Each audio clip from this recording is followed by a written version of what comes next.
Hello, everyone. This is Gerard Robinson again. Welcome to another session for the Center for Education, Leadership, and Culture. As you know, every month I bring on really interesting people from across the country to talk about something related to education. Well, this is our back to school session, and I have two things. One, I had school administrators on board, and tonight, guess what? I've actually got school teachers. Now, for those of you who've watched this before, you're probably going to say, why the heck is Gerard Robinson wearing glasses? Well, I'm going to go ahead and tell you right now, it's not because I'm trying to be cool. Way too late for that. I had an eye exam and I had the droplets, and needless to say, with the lights and everything around me, I could barely see. So I'm wearing this more or less to help me do my job, not to be cool. So now that that is out the way, we're going to have an opportunity for the next 59 minutes to talk to four people who could talk about what back to school is like. They all know this firsthand because they're educators. Some of them have had a chance to see this not only in 2020, but have seen some challenges even during the summer for those who were in place. So we have four people who've joined us. One is Amber Bryant. She is the lead elementary guide at the Force School in Georgia. We have Michael Dunlia, who is at Tabernacle Elementary School in New Jersey. We have Christina Nika, who is the STEM lead teacher at the Piney Wood School in Mississippi. And we have Sicily Woodard, who teaches high school mathematics at Springfield Public Schools in Missouri. So let me say welcome to all of you. Thank you for the invitation. A couple of you I've had a chance again to see recently, and a couple of you I've seen on this show in a different light.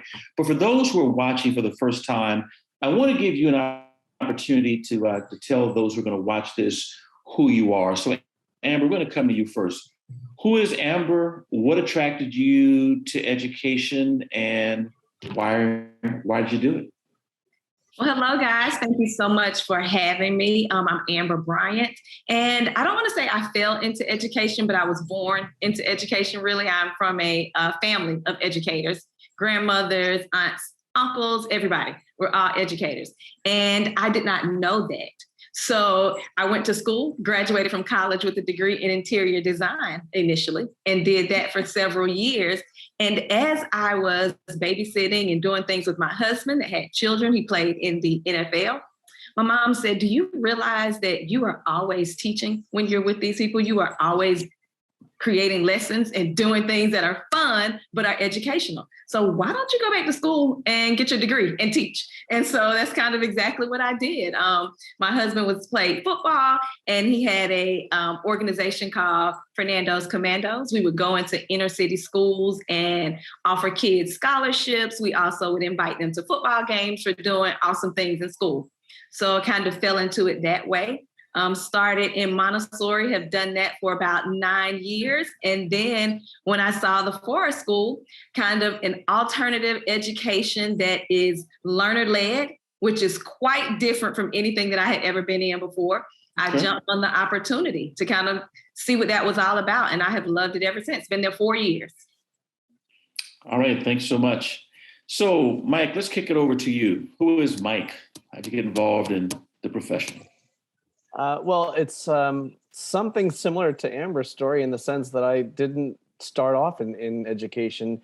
I chose the alternate route path here in New Jersey, and it was born out of a sense of jealousy towards my wife. She was a social worker, having profound impact on the lives of children that she was working with, who she helped place in homes or group homes, and really wanting to make more of my impact on the world. So I went back, alternate route, became a teacher, and this is now my 19th year in education. I've taught preschool, first, second, third, and this is my first year in fifth grade. So it was definitely an alternative way to get to the classroom, and one that I've never regretted. Thanks a lot. And it's rare to have men who are working in elementary school. And so you've done that for a while. And I just recently came back from vacation and realized that 30 years ago this month, I began my career in education as a fifth grade teacher. So good to hear that. I might be calling you for some help there. Sounds when good. I was in second grade, I remember looking it up. It was only 4% of the workforce was male at the second grade level or below. So there was very few men down at the earlier grades. Absolutely. So Sicily, let's go to you. Same question. Who is Sicily? I am Cicely Woodard, and I am a high school math teacher, but learning math didn't really always come easily for me. I remember being a high school student and really, struggling through math homework problems and, sitting at the desk in my bedroom, just trying really hard. And I felt challenged, but I also felt accomplished when I was able to be successful at learning math. And I thought to myself, you know what, I can do this for some other kids. I can help some people have this feeling of, yes, this is hard, but yes, I can do it. And so I decided to become a teacher. It's the only career that I've had. I have been teaching math, mostly middle school, since 2003. This is only my second year in a high school. And I just absolutely love it. I love being in the classroom. I love the aha moments. I love when a student says, oh my goodness, I never liked math before, but now I do. Now I feel like I can do it.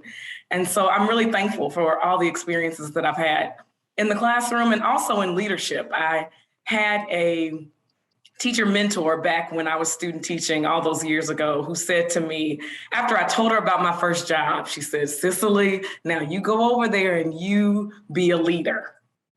And when she said that, I had no idea what she meant, but I have had so many chances to lead from the front of the classroom, to lead while teaching. And I'm just so thankful for all the chances to share my teacher voice, to engage with policymakers, and to write and to speak and serve on panels and committees. They've all been just an asset to my career and an opportunity to help keep my students at the center. Nice. And we'll come back to your moving from elementary school to high school math teaching, because that's a nice leap, and there's probably some things we can learn. And I was a horrible math student, so I'm one of those students who I hated math. So wish I would have had you earlier in life.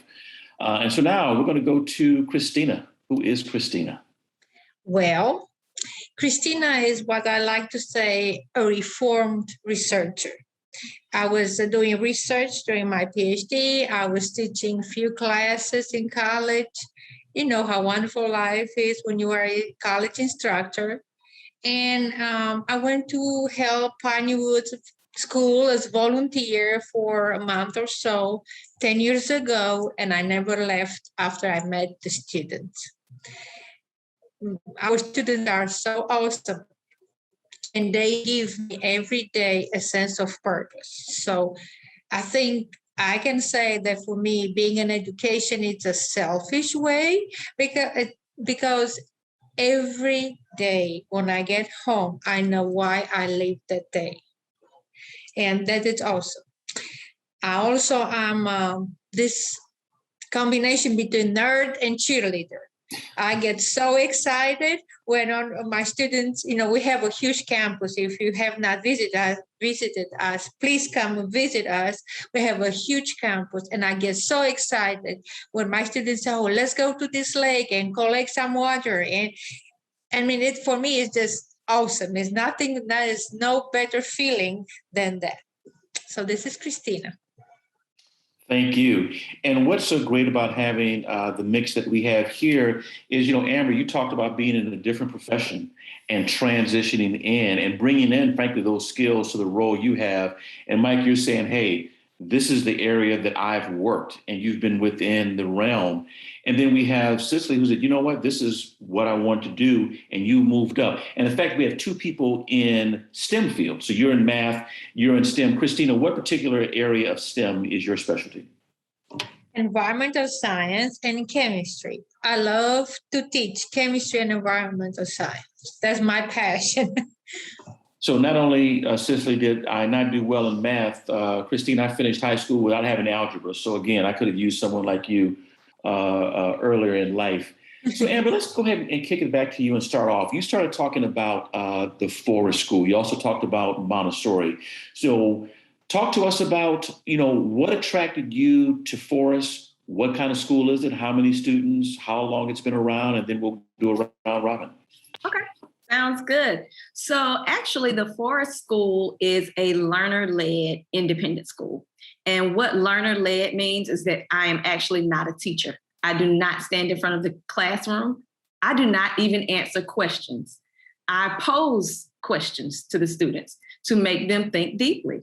And kind of what got me there, again, I come from a big sports family, and I often saw that my husband, my son, they were football players. They were told what to do, when to do it, where to do it, how to do it, what to wear. And it kind of fostered a sense of not being your own thinker and not thinking deeply, because I was told and given and spoon-fed exactly what I was supposed to do. So I came into this model thinking, how great will this be? But can it really be done? Can students really teach themselves? Can they find mentors? And are they capable of being successful and highly successful, not just getting by to do it? And I have found we've been open 4 years. I started as the apprentice guide for the elementary and middle school, and then moved into the lead role in elementary. And what I found is that the hardest thing is for parents and the adults to step out of the way and to allow the heroes, one, to fail. We call our students heroes, by the way, to allow them to fail and see that failure is not the end of the road. What can I do now to correct that mistake? How can I get the help? Who can I find? What mentors are around? What research can I do to get there? And not be afraid to ask the hard questions. So kind of a day for us looks like the heroes come in. It is their actual environment. They create the contract, what our studios look like and feel like. They create kind of the systems, the way that we will get to those answers. And what we consider ourselves as guides are game makers. We give them the parameters of what this challenge is. Now you have to go and figure it out. I'm giving you the parameters, and here are the tools. How can you get to the answer? And I'm there to float around, ask hard questions, say, hey, well, Sam over there just figured it out. Maybe you can go over there and talk to him, see how he got to the answer. And I sit back and watch and observe, and really magic happens. We've seen, the tears of I'll never get it to the, oh my God, I got it. And that aha moment that Mike spoke about, amazing. I love to see it. And that kind of gets me going. And that's what keeps me there. I was afraid to bring my daughter the first year because I wanted to kind of see what it was like. And it's that next year I brought her on because I wanted her to have those skills and real life opportunities to get out there and see. So that's who the Forest School is. You mentioned games. Are you somehow connected to media? Is your school connected to something that would make gaming a part of the work? Glad you asked that. So we're actually not a part of, but on the campus of Trillis Studios. And that is where they film The Avengers and all of The Rock is there. They film Family Feud is there on the property. So we have a lot of connection with technology and what the heroes can do. And during our quest, which are our science time, we give them real world users. So they have to go out and solve a problem. And we lean on that studio for help. And we have designed bridges for the neighborhood because it's brand new. We've gone into Fun Spot, which is not a Six Flags, but a much smaller version amusement park, and design roller coasters with them when we did our physics quest. So we go in, talk to them, find out what the problems are, and then the heroes are given the opportunity to solve those problems. So we do use lots of people in our communities quite often. Got it. So Mike, your name has come up from Aaron. Let me come back to you. Talk to us about Tabernacle, students, the makeup of the school, all those good things. So Tabernacle is not on the site of all those fabulous places that Amber was just, my jealousy went way up. We are in a very rural section of southern New Jersey, surrounded by cranberry bogs. We're part of the Ocean Spray Consortium, a lot of farming area. It's very rural. We are a small school district. We're pre-K to 8 with about 700 students total. It lacks diversity in our racial backgrounds, which presents a lot of challenges that we have to get around in presenting a full world experience for the students. but they're amazing. And what a lot of the things that strike me, and I was listening to Amber speak, was like today was our second day of school back after COVID. And I teach fifth grade. This is my first year teaching fifth grade. I brought in one of those old water jugs that you have, and it was partially filled with change. And I just went around and I dumped the change into 9 different buckets, and I created the groups. And I said, listen, I just want you guys and girls to go off and just figure out how much money you have. And I gave no directions. So I didn't tell them to sort. I didn't tell them to start with the large coins. I just wanted to see what the groups would do. And as Amber was saying, I didn't teach them anything. I walked around and watched the groups. And each group took novel approaches to handling this task. Then I asked everyone to stand up, come on out into the hallway, and then do a walk around to kind of spy what the other group's approaches had been and what could they take back to their group. Once they had come up with the amounts, I had them check it again, because as I found teaching 19 years, there's never the same amount in the same thing. If you ask kids to count something twice or 3 times, they need to audit. So each group went around, and it was just a tremendous experience, and it was real money. One group had $31, another group had $25.78, all these different amounts, a fair amount of coins. And then I came back and I said, listen, what did we just do? And they go, well, it was a math lesson. I didn't even tell them like what was the subject. And I said, okay, why was it a math lesson? They said, well, we were dealing with coins, we were adding. And I said, well, what else could you see in there? And a little girl said, well, it was like social studies. And I asked why. And she said, well, there were presidents, there was buildings on the backs of the coins. And then someone else said, well, it was global, because I had a Chinese coin, because I threw all like arcade coins. So I had foreign money in there. I said, well, what do you do? The kid came up to me and said, where do we put this? I said, I don't know. You and your group have to decide, what are you going to do with that coin that doesn't seem to belong? And I'm sure other groups are encountering the same challenge. But I just allowed them to kind of figure out their own way. And then when they switched groups, I had them audit the other kids, like they counted the same. And so it was just this real unstructured. And I think what Amber was saying that like resonated with me is that it's easier to teach this way because the amount of learning is so much greater, but it is fearful because you're letting go of so much control. And as a classroom teacher, we really like to control everything. So stepping back and getting out of the way has been such a profound lesson that I've learned through my teaching, but COVID has really taught me how much certain students need autonomy and agency. So that's what's going on in Tabernacle. When we have a chance to hear from Sicily and Christine, I'm going to go and ask all of you a broader question about COVID, because both of you have mentioned it, and of course it's part of what we do. Mike, I'm glad you mentioned about rural, because when we say New Jersey, we think Newark, we think Jersey City, we think big city. I happen to live and work in New Jersey for 2 years, and I was shocked at how rural the state is. And so you're in the parts of the Cranberry part, which people, again, would probably be shocked to know. So we'll come back to that, particularly as it relates to the type of students you have. So Sicily, you're in Missouri. And so talk to us about the school where you work, demographics, all that good stuff. I teach at Kickapoo High School in Springfield, Missouri. Springfield is in the southwest corner of the state. People often ask me, well, how close are you to St. Louis? This is only my second year here. And so we're still about 3 hours outside of St. Louis. But oddly enough, even though Springfield's not a very large city, Springfield Public Schools is the largest public school district in Missouri.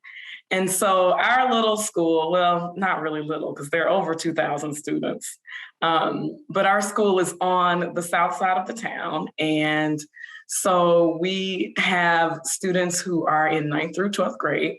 And I teach mostly freshmen.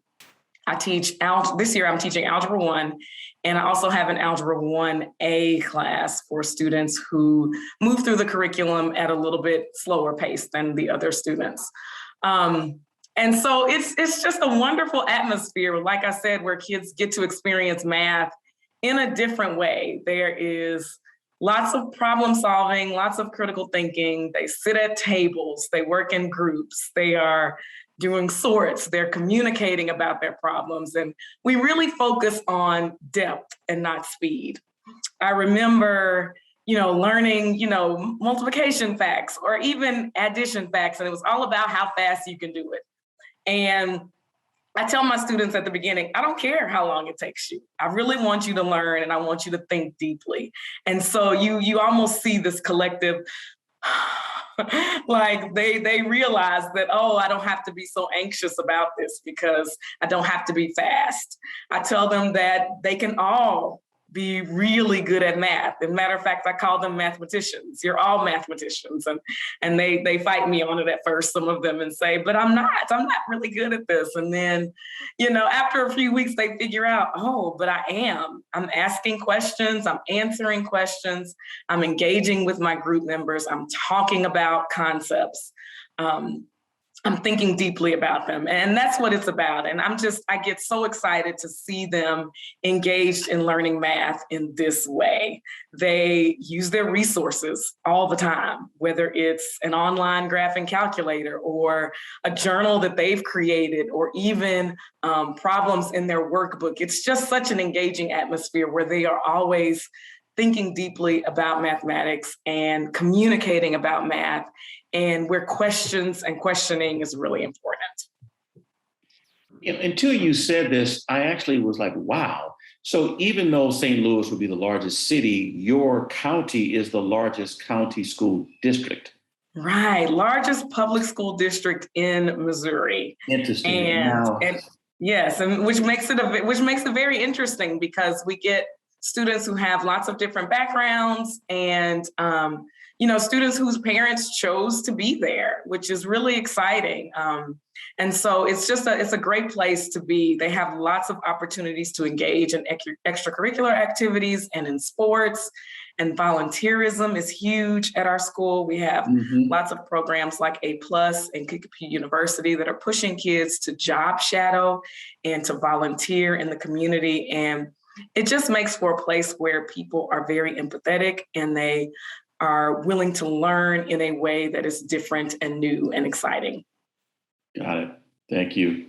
Christina, Piney Woods. What is Piney Woods? Well, Piney Woods is a boarding school, a historic boarding school. The school was founded in 1909 with the Bible at $1.65. And we love our story. And we are a small school in terms of school population, but we have a huge campus. We are in Country, Mississippi. Yes, we are in Country, Mississippi. We have, our students are coming from all over the country, and we also have international students. What can I say about Piney Woods? You have to come and visit. That's all that's the only way I understand who we are. But for 111 years, we are faithful to our mission of the school. We serve all students, and our main mission is to serve the students who might not have the financial means to for education. So basically, our school is not tuition-based. We are, students have paid tuition, but there is maybe 15% of the whole funding is coming from tuition. So we do give the students, as I said, the gift of education, the gift of transform them into leaders. And that's what I love most about Piney Woods. Since we have a relatively small population of students, you see them from the summer camp, even before starting high school, through 8, 9, all the way to 12th grade. And you see how they grow and how they transform from these little kids that were scared when first came to Piney Woods, and now they are leaders. Now they are the one that they are proud of their leadership role in school. And it is something that I don't think I can see anywhere else. I can experience anywhere else. We are a project-based learning school. We do teach content knowledge, but we emphasize application of the content knowledge to developing cognitive skills and habits of success. So yes, content, we do have traditional teaching, but each class has a project. Each class has project, and this is how they get their grades to the final product and we allow them to use their imagination. It can be science, but if you can do let's say a play, they can fit the parameters and the criteria of the final product. You are more than welcome to do that. So we use campus as a lab. We have everything from a farm to Promethean boards and smart boards, and we even have we do have a drone program. So we have everything from farm to a drone program. I'm very happy that we start actually a real research project with Brown University.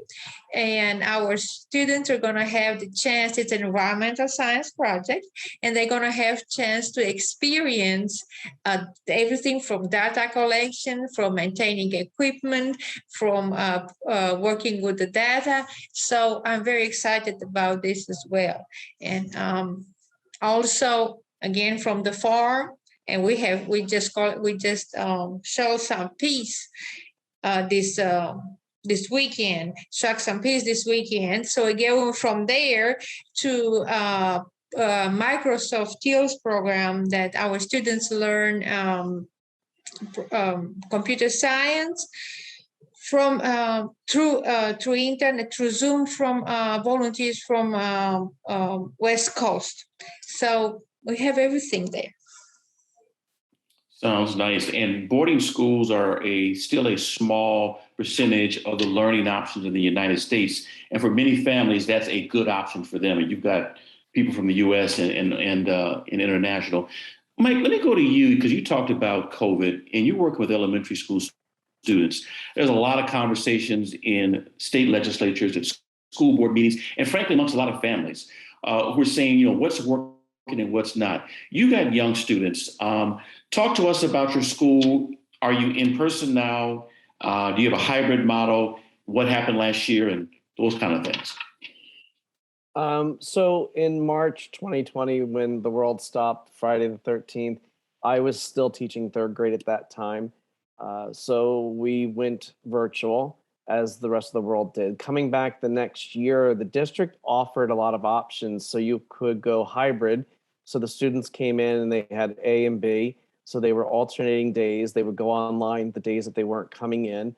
And then they had the full virtual option for certain families whose students were either medically fragile or for whatever reason they opted to have the children stay at home the whole time. I have an underlying health condition, and so I was provided accommodations. So for the entirety of last year, I was the virtual teacher for third grade. There were 22 families that wanted their children to stay home for various reasons. So I started the year off virtual. I had 22 kids online. It was very challenging. It was exciting. It was difficult, but yet rewarding. I discovered so many things along the way, as I'm sure every single educator in the world, not just the United States, but the world. A lot of growth and a lot of pain in that growing as well.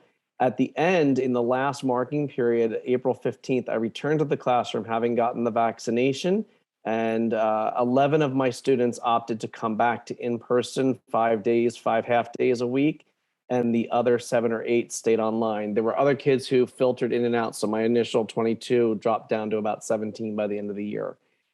So what was really remarkable was the flexibility that everybody involved had to come to the table with. We pivoted, we changed what we were doing. The routines varied from week to week. We had to figure it out. We had to build the plane as it was flying, as they say. And then as soon as everything seemed to be working well, guess what? It all changed again when we went back in. And I was live streaming for 4.5 hours a day to 7 kids at home while trying to teach 11 in person. It was just, like I said, the most rewarding and yet one of the most challenging times. Coming back this year now, it is everybody 5 full days. We're wearing masks. The children are not vaccinated because most of them are under the age of 12, so they haven't really rolled that out quite yet. The Delta variant is spiking here in New Jersey. Thankfully, our schools do have air conditioning and good, air filter systems, but we're pretty packed in. So it's, I think everyone's being quite diligent and abiding by, no one is really pro mask. I don't know anyone that really enjoys wearing the masks, but what we are is pro safety. And so I am glad to wear the mask, and I'm glad that the students have adjusted and they roll with it. They have a lot of resilience and perseverance. But one of the biggest discoveries that I truly found as an educator was we have heard the word differentiation. It's part of the buzzword bingo cards that we've taken to every faculty meeting that we have to go to. And the differentiation took on a whole new meaning when it came to the kids who really thrived through that autonomy and that self-agency, where they were able to take the parameters of what you were asking them to do, and they were able to achieve a lot more learning on their own. And it was like we were saying earlier, we got out of their way. A lot of kids were ready and starving for that type of decision making, and to be in charge of it and to go further than what you asked them to do, and then to replicate it in another way and apply it. The learning was phenomenal. I think one of the biggest things that I get upset about is the idea of learning loss, and there's a misconception that it's universal. I won't argue that it doesn't exist, because I know that it does. I know that there are students who suffered a lot. I know there's a lot of digital inequities that have been revealed through all of this. But on the flip side, there's a lot of children who really discovered that this is the lane that they want to drive in, and they really thrived, and they learned more than I could have taught them in a traditional manner or a traditional year. Thanks so much, Mike. And also thank you for sharing with us your health situation and what you had to do, because people forget teachers are also impacted by what's going on with COVID. And so thank you for sharing that. Before I go over to Amber, are there any dynamics of you being in a rural district that either complicated or was an asset to the kind of learning you were just describing? Well, I think what was interesting was something I had brought up earlier when I was discussing the demographics of my district. When you don't have what you need in the classroom, you have to find it somewhere else. And so for several years, I've been going beyond the classroom walls to try to connect my students to the bigger world. And so partnering with other teachers from around the world or around the country, like I have a great colleague, Dr. Melissa Collins in Memphis, Tennessee. We've been partnering for years. So a lot of the things that we were doing were in place. The children had digital habits and digital citizenship skills that when we flipped the lens from facing to the outside world to internal, we were in a more, ready state of mind to make that transition. I think my classroom did very well, pivoting from being in class to being virtual.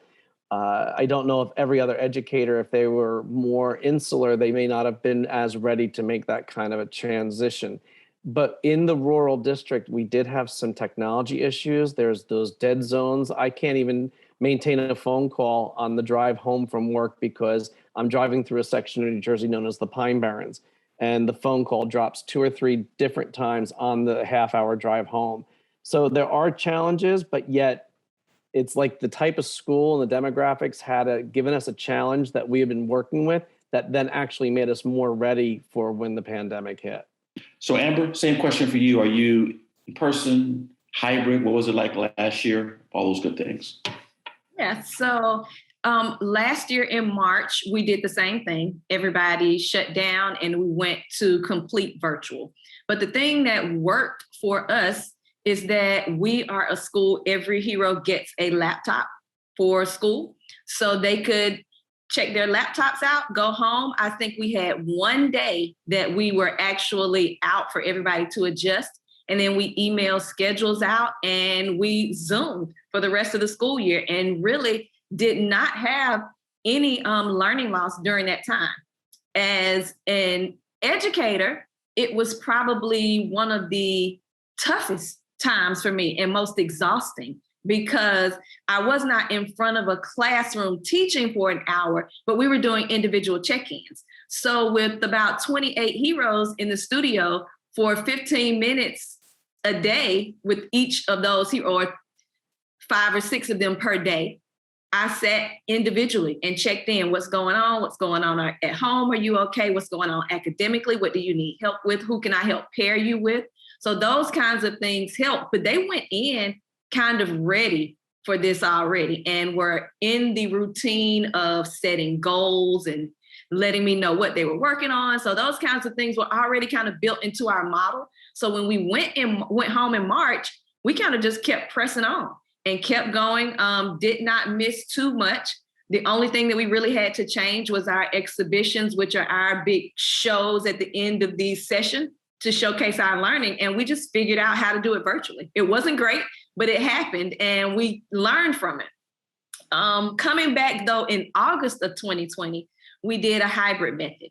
And that was probably the toughest that I had to do because we were in person. I would have my computer on while we were having lessons and discussions for those heroes that were online. We had, out of about 26 students, I had about 10 that started virtually in the beginning, virtual. And it was tough. I mean, internet issues here and there, keeping them engaged when we are having lessons in the classroom, making sure that I'm calling on them to answer questions, those kind of things. It was just a pivot from what I was used to as an educator. But by the end of the school year, we only had 2 heroes that were left online. Everybody started to return probably early spring, right after Christmas break or winter break. So we kind of got back into our normal. And at school, I told you guys that the heroes create the contracts. So in our contracts, we wrote up COVID safety rules, things that they thought were important. What would they do? And how would they uphold the heroes who weren't doing it? So if you were not wearing your mask, if you weren't 6 feet apart and you didn't have your mask on, what are the penalties for you? Well, they made those up. I didn't have to call them out. I found heroes saying, hey, put your mask on. You're supposed to have your mask on. They were the ones that started to do it. So that was great to see. Every morning we took temps, hand sanitizer. I think last year we had 2 cases maybe that came through the school.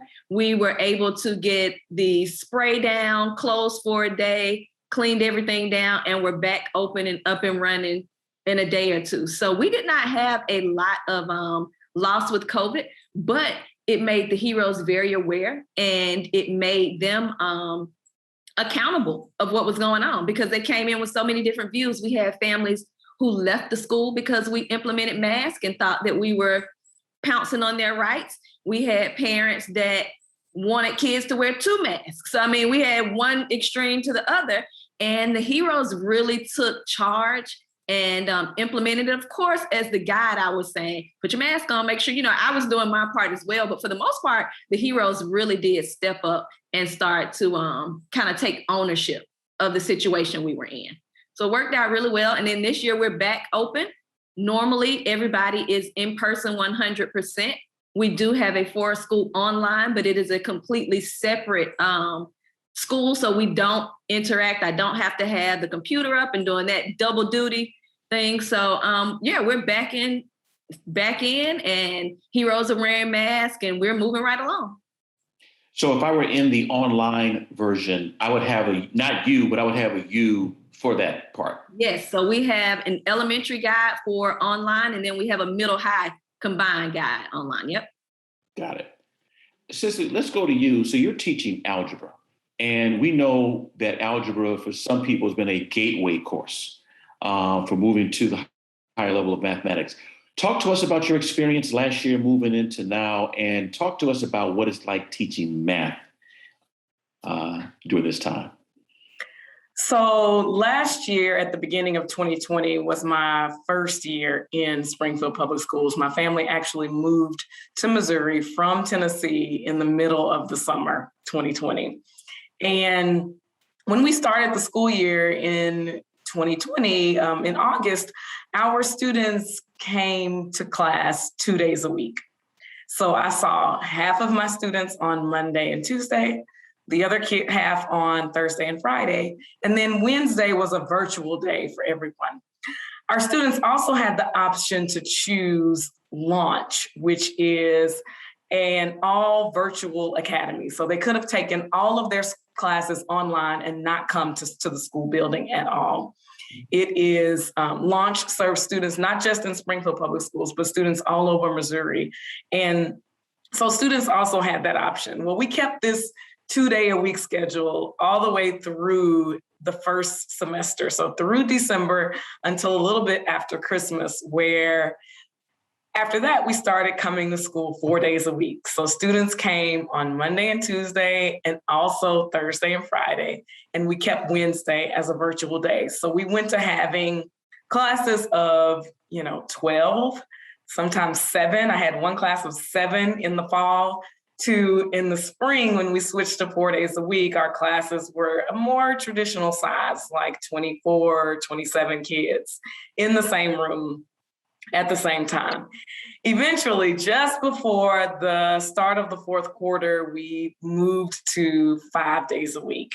And so students were coming to school every day in the spring for that last quarter. All the time, that entire school year, students and teachers and staff wore masks. And so that was a great thing because it was really all about safety. We also spent a lot of time between classes. So remember, I'm in a high school, which means that kids stay with me on this block schedule for about 90 to 95 minutes a day. And then, so at the end of class, students would clean the tables. I would come around and spray, pass out paper towels. Students diligently clean tables and the backs of chairs, all those, high touch surfaces. And we wore masks. So it really there was a focus on safety. There was a focus on, at the beginning especially, there was this focus on keeping students apart, when we had only half of the students there. Now, once everybody was there 4 and 5 days a week, there was no, social distancing. We were just all in there.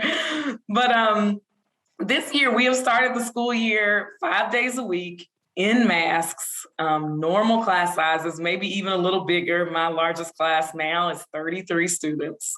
And we've done great. It's been really exciting to think about the skills that students gained last year, because what was happening during that 2 days a week is they would come to class 2 days a week, but as teachers, we were designing things for them to do at home on those other 3 days.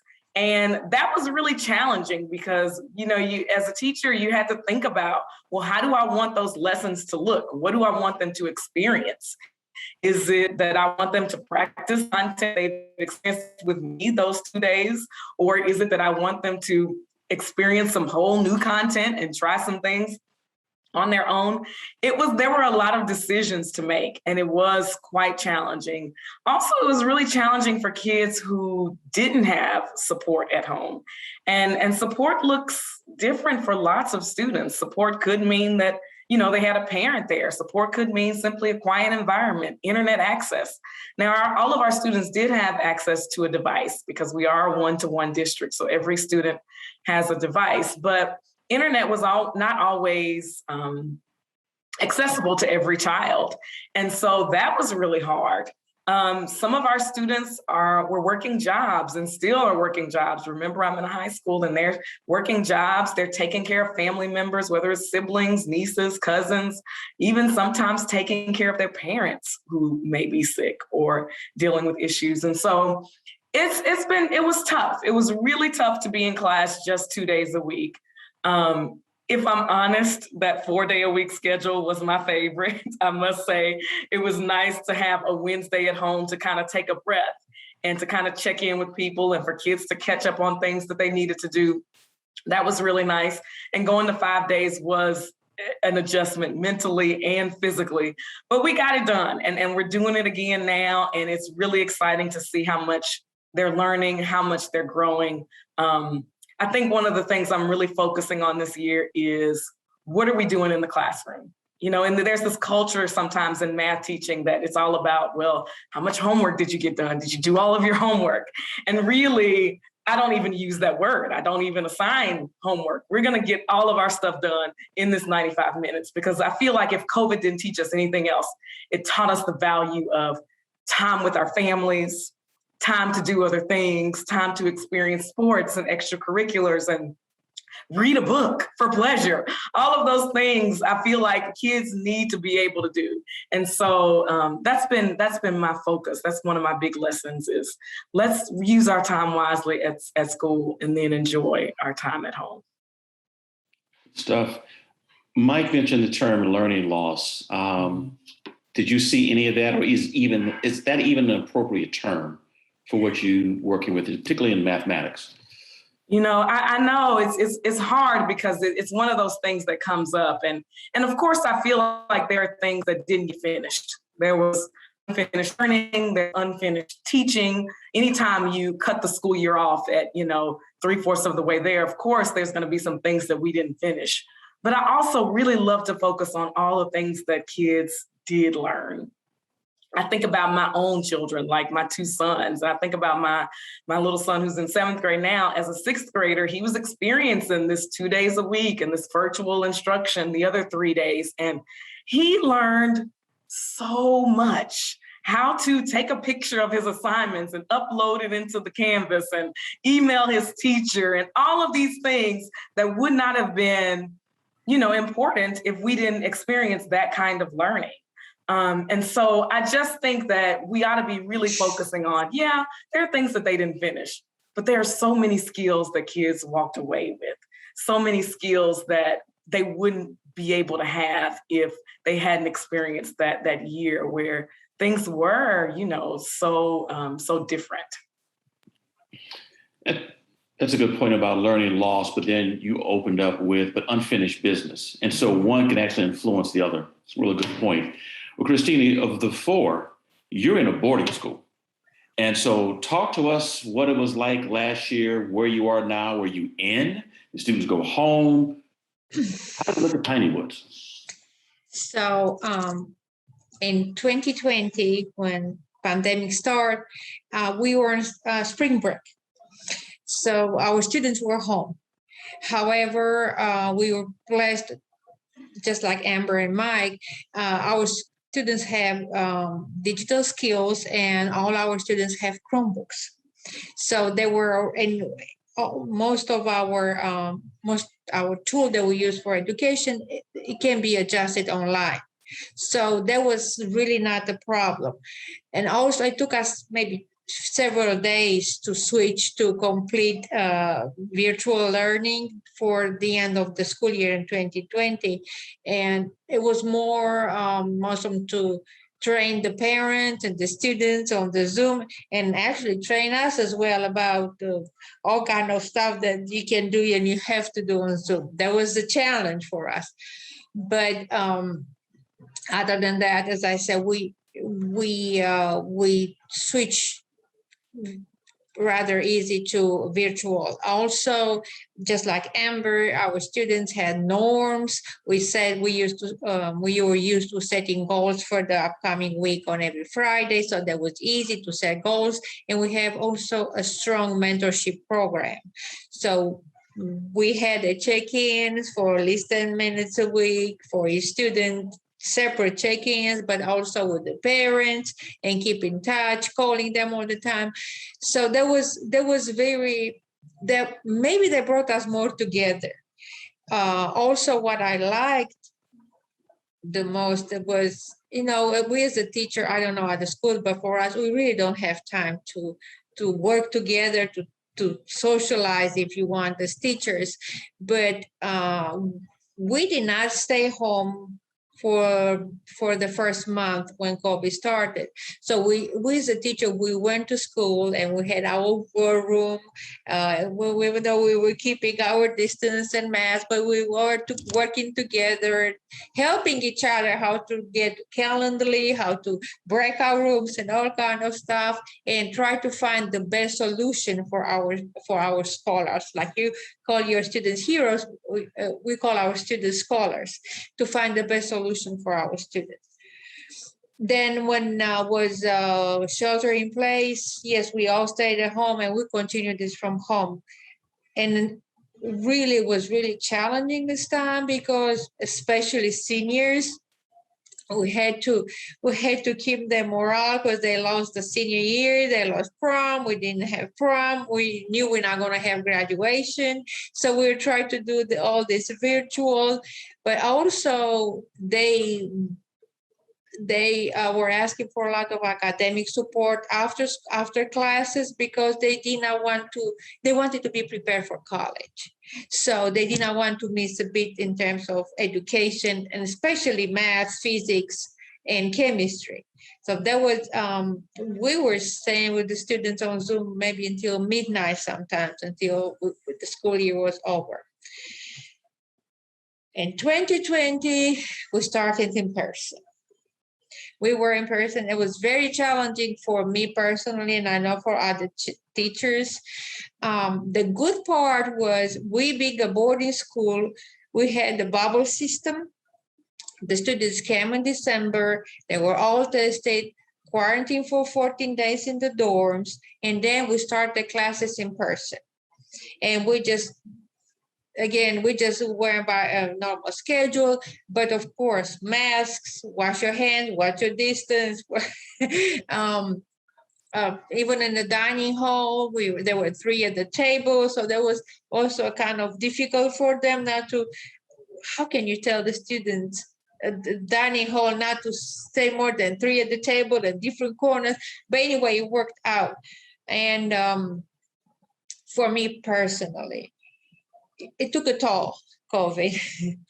I was scared, but what helped me the most, once I was going to the school's gate, everything was normal.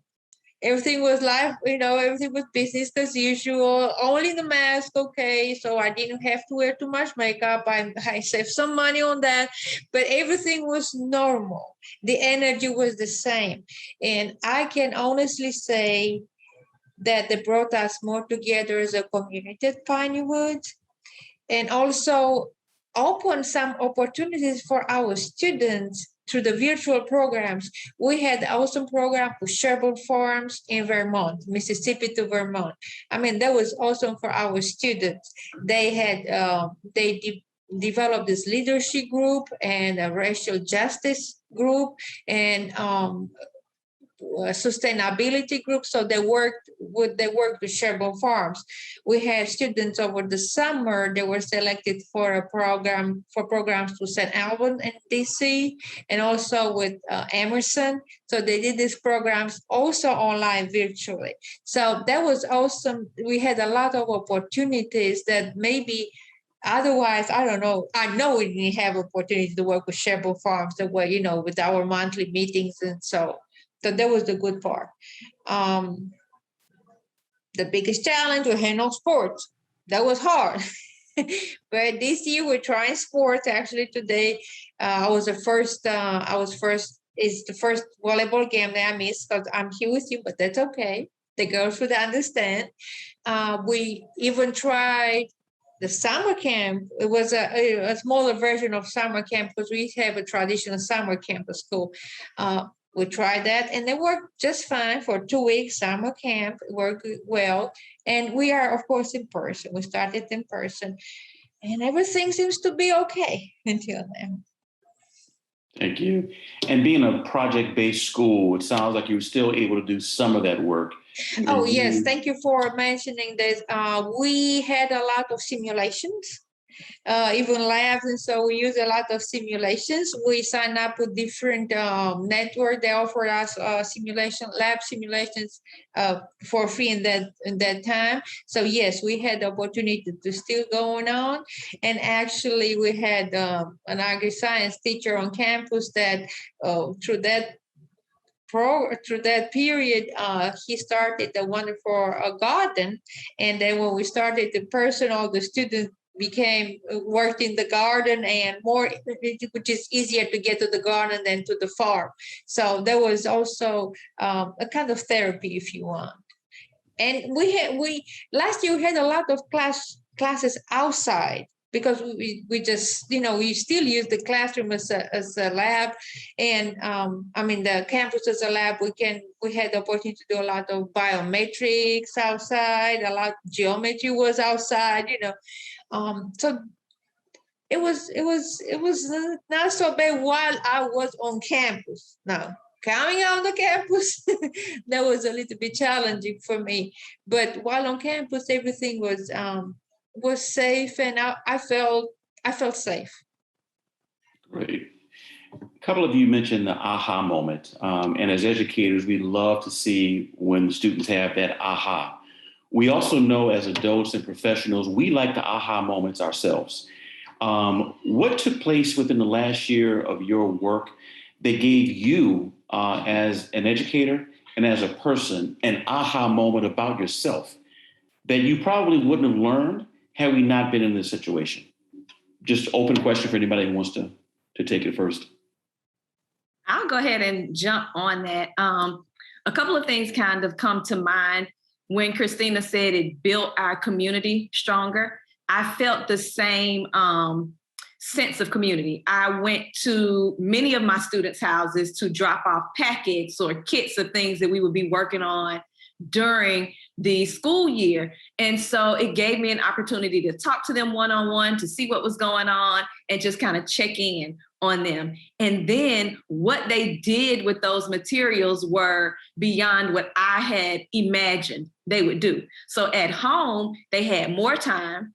They would go around the house and gather materials. I had parents to email me and say, do you know so-and-so was in my room digging up whatever it was. They were asking me to do this because they were interested in getting it done. They had all this time on their hands. And so they went beyond. When we would usually create extensions for projects, they were doing it themselves. And they were coming and kind of amazing me. So kind of my biggest lesson learned is really that they are capable. And when we step out of the way, they do amazing, amazing things. You know, Thanks. Based on what Amber said, I had students that I realized what I was getting in the way of their freedom. What I was asking them to do, the minute it got done, it meant that they had total autonomy of their day. Like they could go off and do whatever they wanted. So with more intentionality, with more focus, and with more speed, they got the work done, and they did it better with more everything. They invested themselves because they knew the minute they got through what they were supposed to do that day, they had complete freedom over choice. So that was a big part of just realizing that we probably create too much noise around learning sometimes, and we just need to give them space to do it. And the other thing is, as teachers, we went into every single home of our student. So the realm of our impact and the realm of us being observed or listened to, we had no more control over. And we didn't have a lot of control over the environments that we were teaching in. I discovered that America needs to check its smoke alarm batteries because I'm sure everybody heard the beeping sound in every Zoom. But I had one family when the child had turned on their mic, an adult in their home, used a curse word. And it was in a breakout room. And when it came back, it became an issue. And it was something that probably would have caused me to have like apoplexy and I can't control this. But I chose to take the idea of, look, this is real life. You all hear these words and you know what you can and can't do with those words. And this one family said, well, my daughter doesn't know those words. I'm like, well, then she didn't know one was said. So it's kind of like, instead of trying to prevent the world from happening, let's just learn how to react when it does. And that was, my takeaway as a teacher. Another great point. Thanks. Same to you, Amber. I think one of my main aha moments is when our students came back in 2020 after, the spring they stay home with COVID, spring and summer.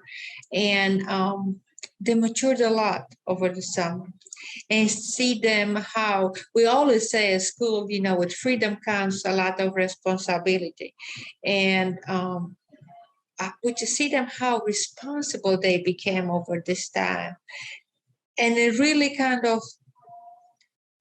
it was not a loss of education, but maybe it was a loss of their high school years. They really impacted me because they had to mature real fast.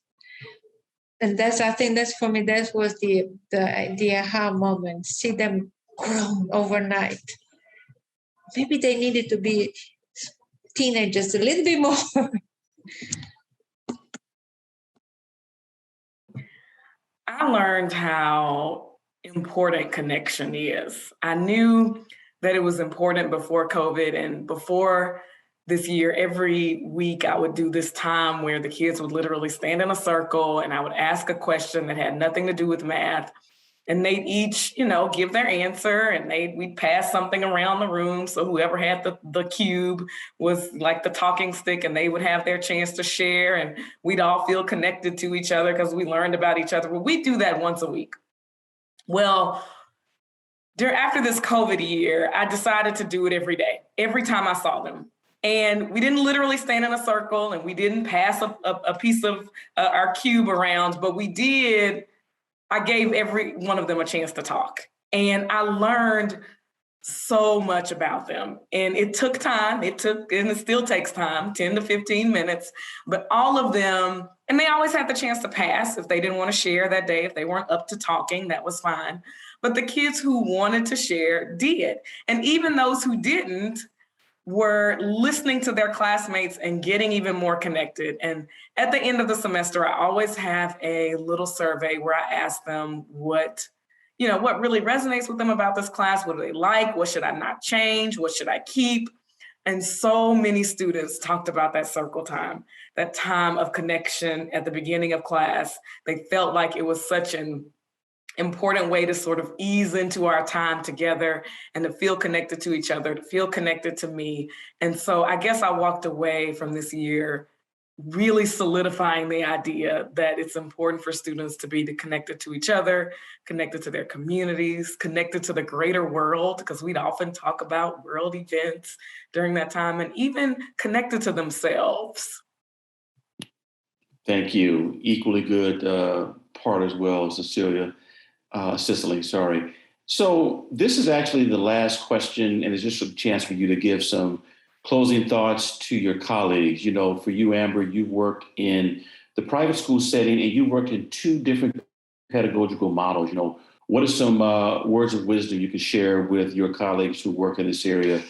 Christina, you're in a boarding school, but more importantly, you're a science teacher, someone who left higher ed to teach science. What are some words of wisdom you can share with fellow science teachers? Cicely, you're in math, now in high school.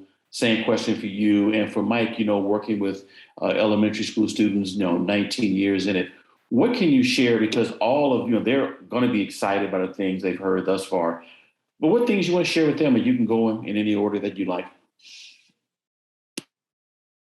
I'll go ahead and go.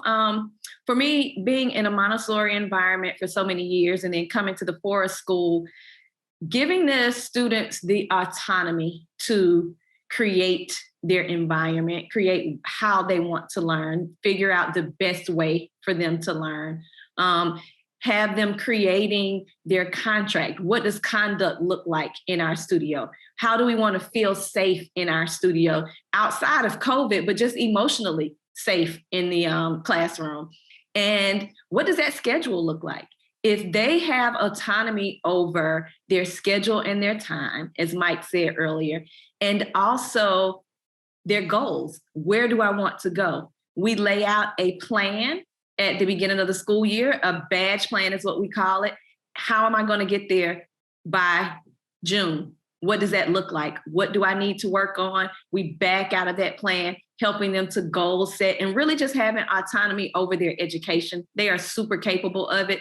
Giving them structure, but allowing them to make decisions for themselves has been really great to see. Thank you so much, Amber. And also, as a science teacher, allow them to use their imagination and their curiosity. If, as I said, if they want to go outside and look, take samples of the lake, let them go take samples of the lake. And just teach them how to be curious and how to ask questions themselves and how to use this internet for something else than they use it, and how to find the answers researching themselves. That's what I like. That will be my my few words. That's what I would be. Thank you, Christina. I think that teaching math, when I think about the math classrooms I was in, they were great math classrooms. I learned a lot, but they look nothing like the math classroom that I get to lead. And so I have so many values when it comes to learning math. I value communication, I value problem solving, and I value depth over speed and questioning. And I want students to collaborate and to move and to think and to problem solve. And I think it's important as teachers that we just lead from what we value and make sure that the experiences that students have in class are engaging and fun and challenging and fulfilling. And I think that can be done. And I just want to encourage everybody to examine, what do you value? What do you value, and how do you ensure that all students, regardless of where they come from, what they experience, what their background or race or religion is, that all of them get to have this high-level education that'll get them ready for whatever they want to do in life. Thank you, Sicily. Mike. So for 15 of my 19 years, I've worked as the inclusion classroom, having students with identified challenges that are now referred to as learning differences. And this pandemic and COVID really impacted children in various ways. You know, some, we've talked about how some have thrived. Many in our classrooms, it was a blessing. Others, it was challenging. You have economic divides, you have all sorts of disparities that it played out in different ways. It was support. I know Sicily brought up family support and how that really was critical, and how if it was there, it was so much better. And if it wasn't, it was painful. It's important that we don't lose those lessons of how we define what is successful learning. I know everyone on this call has already mentioned that we saw students develop problem-solving skills authentically and develop resilience. When their microphone stopped working, they did not give up. They figured out 6 different ways to test or to try, and then to reboot. I'll leave, I'll come back in. The creative problem solving and the innovation was something that we could never have done in a traditional classroom setting. And it was a wild ride that we have gained so much from. We might not, as Sicily said, we might not have hit all 12 of the units in something, but what we did was far greater in a lot of ways, but not if we don't change the definition of what success is. And so I think it's critical when we go back to the traditional classrooms, with now everyone saying we're back 5 full days and let's all knock on wood that it stays that way. There's a real push to go back to siloed learning, where now we're going to learn math, now we're going to do reading, now we're going to do social studies.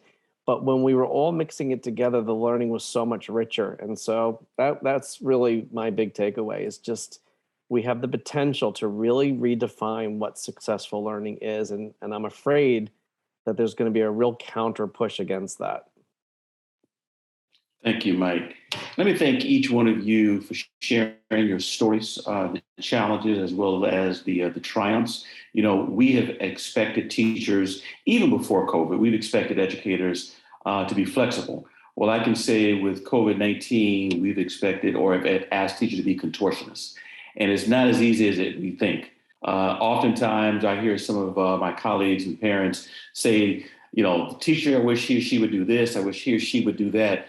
And we have to stop and think, well, wait a minute. They also have families, or they also have a life independent of this, and they're having to juggle a number of things. And so to each one of you, you know, thank you for the work that you're doing. I'm sure your colleagues, both in the classroom, former teachers as well, will be interested to hear what you have to say, but also lawmakers. You know, there are a lot of debates in state legislatures about pro-mask, against mask, vaccination. In fact, Los Angeles Unified School District just announced it's going to be the first big city in the country to mandate all vaccines. You can expect that to be challenged as well. But through all the challenges, you keep the human, you keep the students, or as your situation, you keep the heroes, you keep the scholars, you keep the mathematicians, you keep, I like your term, of digital citizens that you're working with. You keep all of them in play. And this is the work that we have to do, so that 20 years from now, we're having conversations about, wow, can you imagine what it was like back then? it's people like you that's making a big difference. So thank you for joining me. Again, I'm Gerard Robinson at the Advanced Studies and Culture Foundation in Charlottesville, Virginia. Thank you for joining us for another session where we talk about education. This was our back to school special, and look forward to more conversations starting next month. Take care, everyone.